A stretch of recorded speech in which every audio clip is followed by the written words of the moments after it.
公仔麵真係唔少得嘅，嗰啲即食麵咧係一定係佢呢個沙爹牛咧情有獨鍾啊，一定係拍過拖嘅以前。如果唔係咧，佢哋冇理由咁夾嘅。好啦，嚟到呢間冰室啦，我哋即管入去睇下先。好啦，今日嚟到呢間咧就叫做金耳燒，咁好食。我上次係試咗佢嗰個樽仔奶茶咧，即係呢個啊樽仔奶茶，好鬼死好飲，喺一個商會嘅春茗裏邊。咁所以 that's why 啦，我今日咧特登自己過嚟幫襯下。咁同埋咧都好多謝阿 Isaac 咧，佢係留咗一箱嘢俾我嘅，一陣間我攞啲奶茶走嘅。咁所以咧，我而家就食個飯先，點都要幫襯翻下人啦。首先咧就好得意，我有成袋啦已經，哇！要多謝我呢個老友記啊 Isaac 啊，送咗成袋嘅呢一個就係奶茶俾我，因為我上次真係飲過之後咧，我覺得頂呱呱好好飲啊，所以我忍唔住咧夾硬屈人哋送一袋俾我。但係與此同時咧，我而家先知道乜嘢叫做熊仔咧喺佢呢度，即係有時你好難講。有啲人好中意咧喺食嘢嗰度打卡噶嘛，我發覺如果你唔打咧，就真係有啲蝕嘅原因係因為咁樣嘅。呢個係嗰個樽仔奶茶啦，但係呢個咧，大家睇下，熊仔冰嚟㗎，呢個係熊仔嚟㗎，佢將個倒模咧變成一個啤啤熊啊，跟住咧你就可以加多震冰上去，然後就倒啲奶茶落去，正喎，樽仔奶茶嚟啦，我而家開咗先，梗係飲咗一啖先啦，解藥嚟㗎。精神解藥啊！好，哇，嚟啦！將個熊仔，我要俾大家睇下，熊仔出肉究竟係點？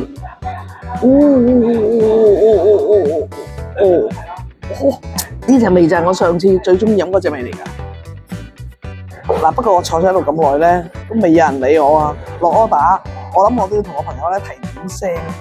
而家咧，大家冇理到我之餘嘅話咧，咁我睇下食咩先啦。其實我哋打卡有好多個類型嘅，包括一個文女啦，甚至乎一啲藝術嘅東西啦。你知我中意搞下音樂啊嗰啲嘢。不過今次就唔係音樂，一陣間你就知。而家食咗嘢先。嗱，我呢一刻鐘咧，我就嗌咗啲咩食咧？嗌咗一個就係普通嘅常餐。咁呢個沙爹牛嘅出前一丁嚟嘅，咁啊另外咧裏邊有一個叫樽仔茶膽，仲有唔少得有一個咧，因為佢喺前面嗰張咧 poster 咧令到好吸引，所以我一定要睇一睇嘅，就係呢個啦，懷舊豬扒煎蛋菠蘿包，哇！我諗我今日食完呢個晏咧都唔使食晚飯啦。原來個樽仔奶茶咧係分好多種類嘅喎。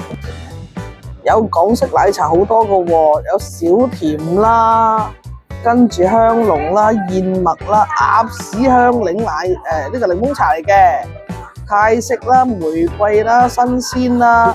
咦？究竟我一陣間飲邊隻咧？食嘢嘅時間到啦，沙爹牛啦，跟住呢個。麵包啦、雞蛋啦，大家都知啦，炒蛋啦，佢又用一個蟹柳咧喺裏邊咧，紅色嗰啲咧就係蟹柳嚟嘅，唔係辣椒嚟嘅，唔辣嘅。你中意辣咧，你自己問佢攞辣油落落去。跟住一陣間就呢一個啦，震波嘅，咦呀，震波嘅菠蘿包、豬扒包，食啦。肚餓咧就特別覺得啲嘢好鬼香。不過咧，講真嘅，呢個方包咧其實可以真係烤脆啲邊，因為烤脆啲邊咧香味就更加濃嘅。而家就腍啤啤，可能咧烤定擺喺度咧就未必夠嗰個好味道咯。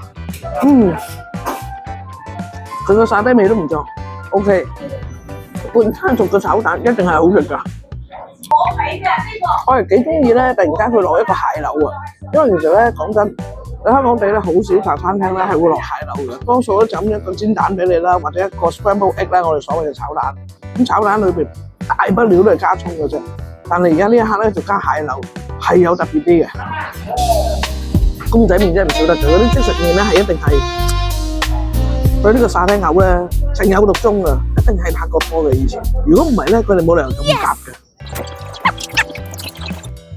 老實講，自己由細到大都中意食茶餐廳。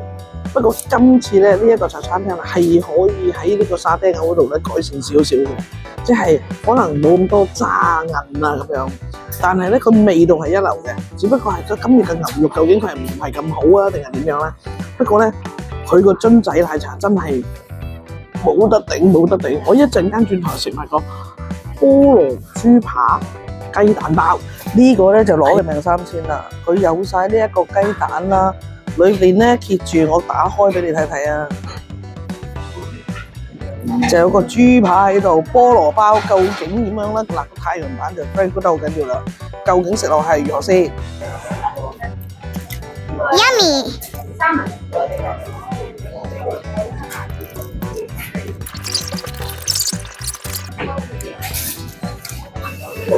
其實我覺得呢個咧就係懷舊嘅豬扒煎菠蘿包咧，可以留意下一樣嘢，唔好用有骨嘅豬扒。因為萬一你唔知道，你冇睇到，你冇 check 到嘅話，你可以咬碎用牙齒啊！所以可以用嗰啲冇骨豬扒，我覺得仲正。好啦，總觀嚟講嘅話咧，其實佢嗰個上餐咧，沙爹出前一丁咧，即係牛嗰隻，我哋自己香港其他嘅茶餐廳都係差唔多嘅。咁但係我中意佢嗰個咧，就係有呢個蟹柳炒蛋，因為蟹柳炒蛋咧個感覺性咧、特別性咧係強好多嘅。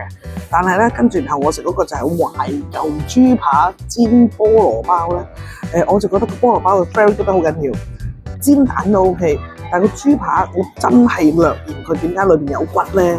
如果佢裏邊冇骨咧，你嘅人食得更加暢快。最正嘅都係呢個熊仔冰系列，阿熊仔已經浸咗落裏邊啦。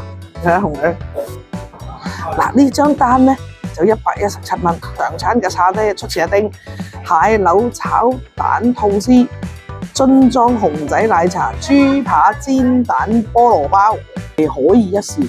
嗱，今日咧我喺呢度咧食嘢嘅原因咧，其實得一個嘅啫，係探個朋友咧，攞咗佢成袋嘅我好中意嘅奶茶之外，重點我就係要去到一個西九文化區，咁好多人都去過打卡㗎啦。喺呢一個戲曲中心，但係戲曲中心咧其實少啲人打卡啦，行過就咁打算數㗎啦。今次咧我就行勻晒呢一笪地方。